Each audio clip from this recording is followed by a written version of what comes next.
Let's get sweaty. Hey guys, welcome to a Shenmue Dojo video. Today's video I'm going to be looking at some of the more tedious and downright controller smashing parts of the Shenmue series. Now, I'm not talking about story elements, I'm not going to focus on that at all. I'm talking about things that within the gameplay itself, things that new players would have come across, first time players, and people that I've watched streaming, and essentially this has inspired this whole video and idea. Particularly the stream by Lime Reversed, who did some streams recently playing Shenmue for the first time. There are some bits in there that made me chuckle, which then inspired this video. So thank you, Lime, for inspiring this video. It's quite funny that it's all come together. Go and check out his streams. They are in the YouTube description below if you want to check those out. So we're going to go through all three Shenmue games. I've picked out some personal favourites of mine. I'm sure there may be others. Drop us a comment below and I'll pick some of those up as we go. Right, so let's make a start. So the first one is finding warehouse number 8 in the old warehouse district and Master Chen. So this comes directly from Lime's stream, where he had just found warehouse number 8 in the old warehouse district, was about to press A to go into the warehouse, having tried several times to get in there, and he gets captured. So you can imagine, I burst out laughing, you can imagine the frustration in that. Going back to this whole, how this sort of thing comes about, I guess. So when you hit the harbour for the first time, obviously you meet Gori, beat him up, he points you down to warehouse number 8, which you think is warehouse number 8 at the time. Obviously you later find out through the phone call or conversation that's going on in there, there's actually a warehouse number 8 in the old warehouse district. You then find out the location of the old warehouse district, either through Hoko Hoko lunches, where you do the delivery there, or other means. So you get told essentially you need to come back at night because the night shift has less staff on it. Makes a lot of sense.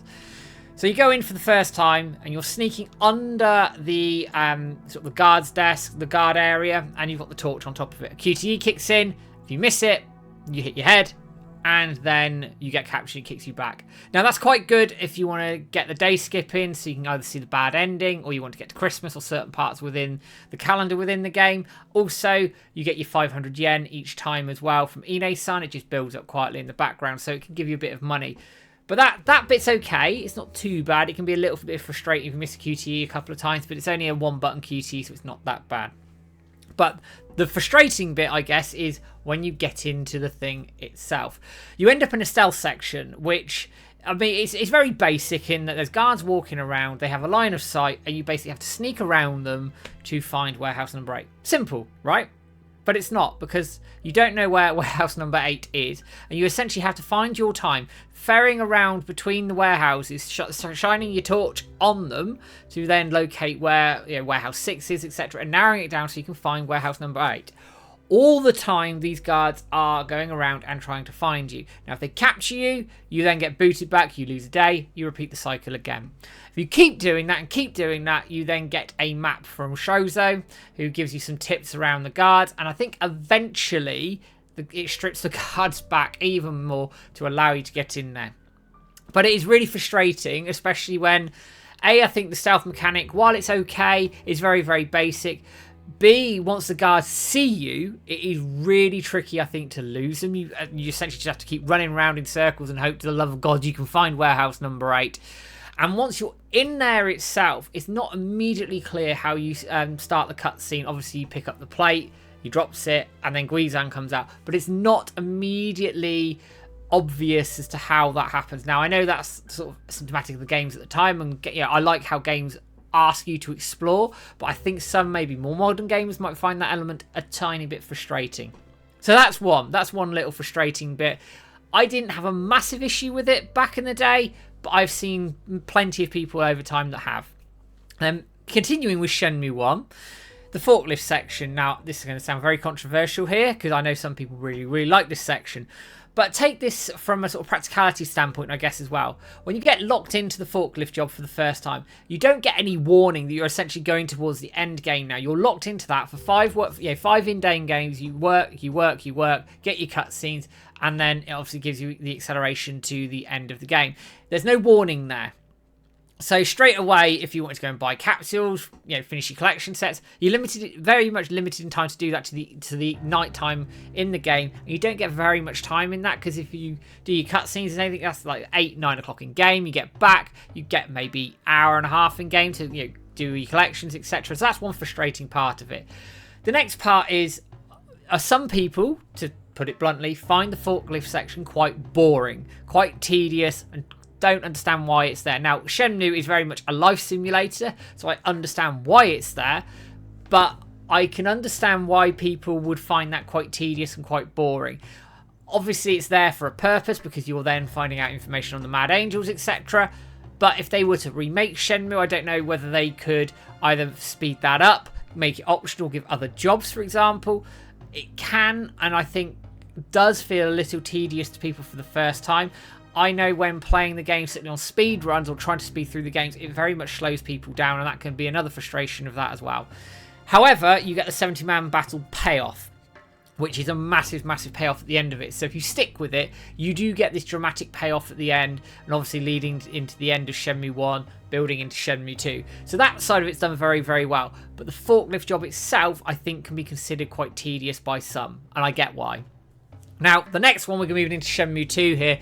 Now, I remember playing this as a 14-year-old kid and being incandescently pissed at this. Losing all your money in Shenmue 2, and as a side point, the money barriers in Shenmue 2. They are in Shenmue 3, but I will talk about that within this. So this I remember vividly. I remember finishing Shenmue 1, having played it a few times, thinking, right, I'm landing in Hong Kong here. So you have the big cutscene of Shenmue 2. You get off the boat. You're thinking, right, I'm off to finally Xiao Tao. I've got a load of money. I'm going to blow it on capsules. I'm going to do what I want with this money. And then you come across Wong as you're about to enter Queen Street. The cutscene kicks in. Ryo pops his bag down, and then you have it stolen. So, okay, I can understand that bit. Makes sense. You want to establish Hong Kong as a sort of an unsafe place, unfamiliar territory. I get it. However, once you recover the thing, all of your money, all of it, is gone. Now, we have tricks these days where you can buy all the lighters before you get your bag stolen. We know it's coming. But for new players, for the first time, or people picking this game up, that could be really, really annoying. Because you think, I've got money, this is great. And then the game goes, nope, and takes it all away from you. So that makes it quite frustrating, because you do not see this coming, and it is really annoying. So then you have to work and gamble to make money, and without save scumming, now I didn't save scum on my first ever playthrough, I don't know why, I probably should have thought of it, but I didn't. And it can take quite some time to gather money. Now, gambling, obviously you've got the element of chance there. Lucky hit, I don't think really earns you a huge amount of money. Certainly if you're playing it as the job. If you're gambling it as a consumer, it tends to be a bit better. Obviously you've got big and small other gambling games out there, and you've got the crate carrying. So there's plenty of options to earn money, but they all have an element of risk to it, barring the crate carrying, which can be quite slow and tedious in itself. But that's fine. You've got lots of options to make money. You obviously can sell your capsules as well if you've got a collection there, and that is also very, very helpful. But the other part that I found a little bit frustrating, as a side point to this, is the money barriers in Shenmue 2. So there's two of them, essentially. You've got $500 to find Ren, and then $500 later on to enter the street fights, the 3 street fights. And then once you've got your 500, you win that one, the money just builds up. So then that the rest of the barriers in terms of the financial element have been reduced. They're not really there. That's really annoying when you don't see them coming. And also, when I played my first game through on Shenmue 2, I was more interested in sort of getting into the story and messing about with mini games and all the rest of it. So I'd spent a lot of my money at this point. So I was starting from maybe $100. That took me ages to build that back up to 500, thinking, right, I'm going to build it up. I'm going to go a little bit beyond 500, maybe 700, make sure I've got some money for Kowloon or whatever. Bearing in mind, I didn't know Kowloon was coming up at this time, but build money up so I've got something. And then you do it again. That's frustrating. It's very, very frustrating. I've seen a lot of streamers get quite annoyed at something like that. I got annoyed at it certainly the second time around because I was like, again, come on, it just very, very frustrating. Obviously, as I said, Shenmue 2 has more ways to earn money than Shenmue 1. I can get it, but Shenmue 1, money isn't really that important. In 2, it is very much important because obviously you need it for the money bar, as I said, also staying at the Come Over guest house as well. So you need to earn money. Now, some argue that the Shenmue 3 money barriers are quite frustrating. Obviously, you need 2,000 yuan in Bailu Village, and then you need 5,000 for the move scroll over in Niaowu. I didn't have as much of an issue with it, but I can understand the frustration. The reason being is because I spent my time in Shenmue 3 sort of doing wood chopping, selling herbs, selling capsule toys and all the rest of it. So I had most of the money fairly quickly anyway. So when it came to those money barriers, for me at least, it wasn't a huge issue. But I can understand in 3 that some people had that problem, and I get where that comes from. Continuing with Shenmue 2, book carrying and leaf catching. Again, possibly a little bit controversial in some aspects. Now, it's integral to the story here, but I have seen, again, with streamers and new players finding this section a little tedious, especially if you don't sort of continue the story fairly quickly. You're not quite sure in terms of the Walenshu section, who you need to talk to in order to sort of move that forward. It can drag on a little bit. Now, you do get a reward for it. If you engage with it, you get all the books out, you get extra cutscenes with Hanhui, you learn more moves, and then you get a nice cutscene there as well where you learn a move from him. And again, that's quite a nice little hidden element within Shenmue 2. But the actual act of book carrying now, while it's obviously teaching calm within the game, and I engaged with it, I was quite happy to engage with it. I think some mentality now is that it just slows things down, stops people engaging with the story, and they're not too interested in it, despite it trying to teach Ryo a lesson of regaining calm, regaining composure, and then looking at a way forward. Additionally to that, you've got leaf catching. Now, that mini game in itself isn't particularly easy or clear. There's elements of it that, if you're not quite sure how it sort of kicks through, you can get lost with it quite quickly. Now, if you obviously press the pause button, you can get a little description of how it works. And the idea is essentially that when you get like the music theme kick out, you then press the button and he catches the leaf. That can be quite hard, because then obviously when you've got the story done with Ewing, you capture it once. She says capture it 3 times. Some people I've seen spend quite a long time trying to do that because they can't get the 3 together. But there is a payoff to all of this. Obviously, story progression is one, but there is another bit of payoff still. I'm not going to spoil it for people who may have not come across this before, but there will be a little hint within the video. You'll hear it, and you can guess where I'm going with it. But if you do it again after you've done the Ewing part in the story, you get access to something quite cool within Shenmue 2, and something that isn't easily accessed, and it's part of a wider pathway into order to access this special bit, mini game, whatever you want to call it, within Shenmue 2. But I'll leave that there. You're probably wondering where I've not placed one of these other things in Shenmue 2, but just bear with me a little bit where I come on to Shenmue 3 now. I'm not going to spend too long on Shenmue 3 because I think most of it's been done to death. And also, I've talked a little bit about it in some of the other examples anyway. But I am going to pull up the dojo and the martial arts training and the fighting tutorial. I found, certainly with the martial arts training, that the 1-inch punch minigame was quite addictive, for example. I don't know why, I just found it quite addictive, quite engaging. But the whole thing, I have sort of an issue around it, and why it can become quite tedious. Essentially, it's very much old school RPG. You have to keep level up.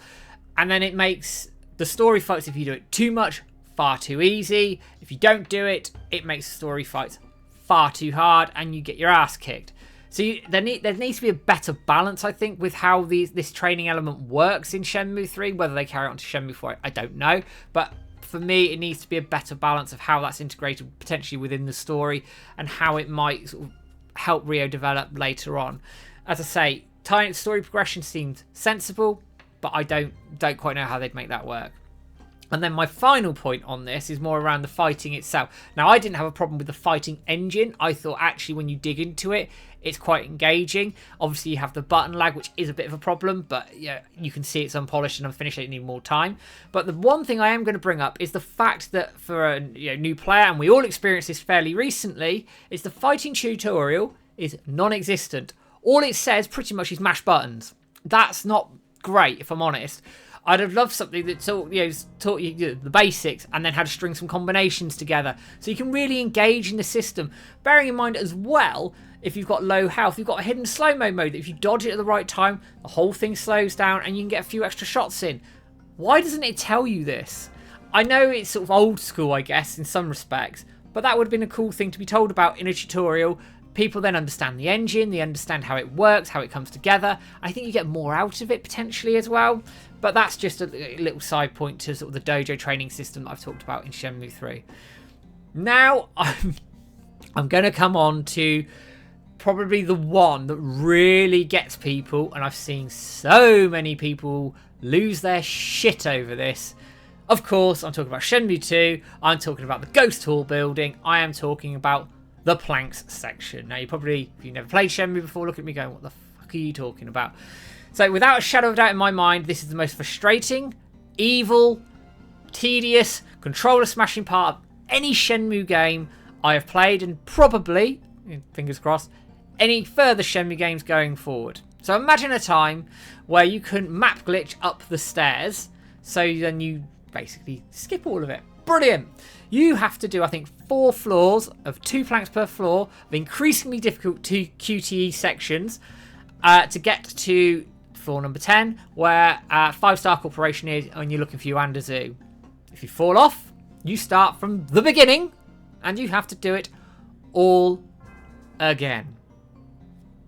I've seen many a streamer lose their minds over this. Now, obviously you can save every floor, and that's great, but still it's tedious. It's really frustrating. And when you hit those final sections on the top floor, that QTE window is so damned hard that if you haven't memorized them or written them down or just have them etched in your brain, you are going to fail them, and you are going to fall off, and you are going to look like a right plank. Sorry to use the pun there, but I had to do it. You can see why. However, there is a section of it at the end which is brilliant, and that is Ryo's reaction when he finds, and I think we all felt this, and we all felt this pain, that Ren had got the bloody lift. So Ryo's reaction to this is absolutely spot on and brilliant. Couple of little honourable mentions in the re-releases. I'm going to talk about learning moves. You don't have the VMU, so learning moves is a lot harder within the re-releases than it was on the Dreamcast, because you had the VMU, which basically taught you how to do those moves, so it made things a lot easier as well. Also, back in the re-releases, although they corrected this, some of the colour palette was wrong, so it made certainly that stealth section within the Shenmue 1 Warehouse number 8 section quite difficult because you couldn't see a bloody thing. However, I'm sure there's more. I'm sure the things I've missed. Like I said, I don't like to do... There's not a negative video necessarily on Shenmue, but some things I've seen recently and just triggered some thoughts in my head. But guys, what are your most frustrating parts of the Shenmue series and why? Drop me some comments below and I'll pick some up as we go. Thank you as always, guys, for dropping in on all the videos, all the dojo content that James and I are putting out. Don't forget to give us a like, share, subscribe on Facebook, YouTube, Twitter, all the usual places. Don't forget, on the 4th of every month at 8 PM UK time, we are tweeting as one to make sure Shenmue is trending across Twitter. Catch my other videos about that, with how you go and engage with all that and how you can help us do that. If you want to be a member of the dojo on YouTube, for £2 a month, you get all the video content outside of podcasts ahead of time. Nothing is locked behind a paywall. It just means you get these videos before everybody else. Completely optional, guys, and all the money goes to running the website. Thank you as always, guys. Always appreciate you dropping in on the content, and I'll be back with a video in the not too distant future. But for now, guys, take care. Have a good one.